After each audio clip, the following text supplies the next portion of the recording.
తప్పుడు మీలాంటి యువతకి ఈ రోజున ఉద్యోగ అవకాశాలు లేకపోగా ఇంకా నేనేదో 99% మేనిఫెస్టో ఫుల్ఫిల్ చేశానని చెప్తున్న జగన్మోహన్ రెడ్డి గారి మాటలు యువత నమ్మడానికి సిద్ధంగా ఉన్నారంట. జగన్మోహన్ రెడ్డి గారు ఏమన్నారంటే అధికారంలో నేను రాగానే సంవత్సరానికి జాబ్ క్యాలెండర్ వదులుతా, డిఎస్సి వదులుతా, యువతకి ఆదర్శంగా ఉద్యోగాలు ఇస్తారని అని చెప్పాడు.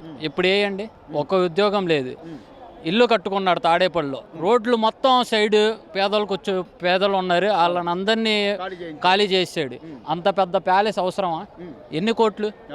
ఎవరి సొమ్ము? మన సొమ్ము, పేదల సొమ్ము. అలాంటప్పుడు జగన్మోహన్ ఇవాళ సినిమా అర్థమైపోయింది. ఇవాళ జగన్కి ఒక్క సీటు కాదు కదా, అసలు ఛాన్సే లేదు. నువ్వు అన్నట్టుగా ఇక్కడ సరే తాడేపల్లిలో ఒక ఇల్లు కట్టుకున్నాడు, నేను ఇక్కడ ఇల్లు కట్టుకున్నా ఇక్కడే ఉన్నా అని చెప్పి అప్పుడు నమ్మించి మోసం చేశాడు. ఇప్పుడు మళ్ళీ తీసుకెళ్ళి ఆ ఋషికొండ మీద ఇల్లు కట్టుకుంటున్నాడు. అదేమంటే మూడు ఋషికొండ మొత్తం ఖాళీ చేసిన వాడు జగన్మోహన్ రెడ్డి గారు. ఏంటి, జనాలకి మొత్తం అర్థమైపోయింది. జనాలు ఇప్పుడు ఓట్లు వేసేయడానికి కూడా సిద్ధం పడలేరు. అసలు మెయిన్ ఒక పాయింట్ అండి, జనాల ఓట్లతో గెలిచినోడు ప్రజాప్రతినిధి. నువ్వు ఎలా ఉండాలి? ప్రజల్లో తిరగాలి. మొన్న తుఫాన్ వచ్చింది, రైతులకి ఏం చేశాడు? నేను ఒకటే అడుగుతున్నా, సూటిగా అడుగుతున్నా. పరదాలు కట్టుకొని వెళ్తున్నాడు. ఏంటి, సీఎంగా ఎందుకు ఛాన్స్ ఇచ్చింది? ఏంటి, ఎవరికైనా మంచి చేస్తాడు, జనాలకి మంచి పేరు వచ్చింది, మంచి చేస్తాడు. పేదలు ఉన్నారు, నువ్వంటే కార్లు వేసుకుని తిరుగుతున్నావు, బంగ్లాల్లో తిరుగుతున్నారు. పేదలు రోడ్డు మీద అడుక్కునే వాళ్ళ పరిస్థితి ఏంటి? వాళ్ళ గురించి ఆలోచిస్తున్నావా? ఇప్పుడు నేను మాట్లాడాను, నన్ను లిఫ్ట్ చేస్తారు పోలీసు వాళ్ళు, అయినా పర్లేదు, తగ్గేదే లేదు. ఏంటి, రేపు పొద్దున్న ఎందుకు లిఫ్ట్ చేయాలి? ఇప్పుడు ఈ రోజున మన స్వేచ్ఛ, అది మనం మాట్లాడే హక్కు ఉంది ప్రతి ఒక్కరు. ఆంధ్రప్రదేశ్, ఇండియాలో ఆంధ్రప్రదేశ్ సిటిజన్ని నేను, ఇండియా సిటిజన్. ఎవరైనా తప్పు చేస్తే వేలెత్తి మాట్లాడడానికి నాకు రైట్ ఉంది. ఏంటి, నేను ఓట్లు వేసిన వాళ్ళు తరపు నుంచి నేను మాట్లాడతాను.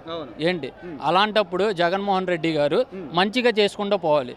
ఇవాళ చేయకుండా జనాల్ని మభ్యపెట్టి, ఏంటి నేను అది చేస్తాను, ఇది చేస్తాను, నేను 40 సంవత్సరాలు రాజకీయాల్లో ఉంటాను, నేను పెద్ద తురుము అది ఇది అన్నాడు. ఏమీ లేదు, జనాలకు అందరికీ తెలిసిపోయింది. సరే తమ్ముడు, ఇక ఈ రోజున మన స్థానిక ఎమ్మెల్యేలు కానీ, మంత్రులుగా ఉన్న వాళ్ళు కానీ, గతంలో గుడివాడ కొడాలి నాని గారు కూడా ఆయన మంత్రిగా ఉన్నాడు, ఈ రోజు రోజా గారు కూడా మంత్రిగానే ఉన్నారు. వీళ్ళు ఏం చేశారో చెప్పకుండా ఎంతసేపు ఎమ్మెల్యే మంత్రులు ఎవరైనా కానీ వాళ్ళకి దోచుకుంటున్నారు, కానీ జనాల సొమ్ము దోచుకుంటున్నారు. ఇసుక మాఫియా అన్నీ దోచుకుంటున్నారు. ఏంటి, మొత్తం ఏమైనా హత్యలు చేస్తున్నారు, ఏమైనా అడ్డు తిరిగితే హత్యలు చేస్తున్నారు, కంప్లైంట్లు పెడుతున్నారు, కేసులు పెడుతున్నారు, లోపల వేపిస్తున్నారు. ఏంటి, గొంతు నొక్కడానికి చూస్తున్నారు. ప్రజలకి అన్నీ తెలుసు. ఇప్పటికిప్పుడు ఎలక్షన్ పెడితే, రేపు పొద్దున్న ఎలక్షన్ పెడితే జగన్మోహన్కి 10 సీట్లు వస్తే నా మేషం కొరికించుకోండి. సర్వేలు చేస్తున్నారుగా, ఎంపీలు 25 సర్వేలు చేసినా కానీ ఉపయోగం లేదు. జనాలు ఏంటి మొత్తం మైండ్లో పెట్టుకున్నారు. జనాలు మొత్తం మైండ్లో పెట్టుకొని సైలెంట్గా ఉన్నారు. వాళ్ళ అవకాశం రాగానే ఓటు ద్వారా నీకు బుద్ధి చెప్తారు, నీకు గుణపాఠం చెప్తారు. అది అన్న, 3 రాజధానులని అంత అబద్ధమేనా? అంత అబద్ధం, అంత ఫ్రాడు. నేను 10th చదివా. అన్నీ అబద్ధాలు. ఏదైనా అయితే కేసులు పెడతారు, కొడతారు, లేదా చంపుతారు. ఆ పార్టీ ఆదుకోవాలన్నా ఏమి లేదు, అంత ఫ్రాడు. ఏదైనా పని చేయమంటే ఎమ్మెల్యేకి ఫోన్ చేయి, ఎంపీకి ఫోన్ చేయి అంటారన్న. వాళ్ళ మాటలని అంత తప్పుడే వారం. రాజధాని ఉండగా రోజుకు 2000 రూపాయలు పని చేసేవాడిని, రాజధాని లేపాలకు గేదెలు కాసుకుంటున్నా, చదువుకొని ఏముందన్నా. మరి నేను ఇక్కడే ఉన్నా, ఇక్కడ ఇల్లు కట్టుకున్నా, చంద్రబాబు నాయుడు గారికి ఇక్కడ ఇల్లు కూడా లేదని చెప్తాడు ఆయన. ఆయన మాటలు నమ్మకన్నా 10 సార్లు జిరాక్స్లు ఇచ్చినా కూడా తీసి పక్కన పెడుతున్నా. ఎందుకన్నా అనవసరం? మళ్ళీ చంద్రబాబు రాకపోతే రాష్ట్రం పట్టిద్ది. మన కిడ్నీలు కూడా మనకు తెలియకుండా అమ్ముతురు, ఆ లెక్క మాకు తెలుసు. మరి అలాంటప్పుడు స్థానికంగా ఉన్న ఎమ్మెల్యేలు లేకపోతే నాయకులు మీ దగ్గరికి వచ్చి ఓట్లు అడగడానికి వచ్చినప్పుడు కనీసం మీరు ఏం చేశారని ఓట్లు వేయాలని అడిగే అన్న, చర్మ కళాకారులకి ప్రతిపక్షానికి 2, పార్టీకి 3 తీసుకుంటే అసలు మీకు అవసరం లేదు పెట్టమన్నారన్న. హక్కుండి పెడుతున్నావా, హక్కు లేదు పెడుతున్నావా అంటే తప్పుడు కేసులు పెట్టి జైల్లో పెట్టి కొట్టేయటం, ఎమ్మెల్యేకి ఫోన్ చేయటం, ఎక్కడ పెడితే ఆడ కొట్టడం చేస్తున్నారన్న. వాళ్ళ సైకిల్ రావాలి, సైకో పోవాలి.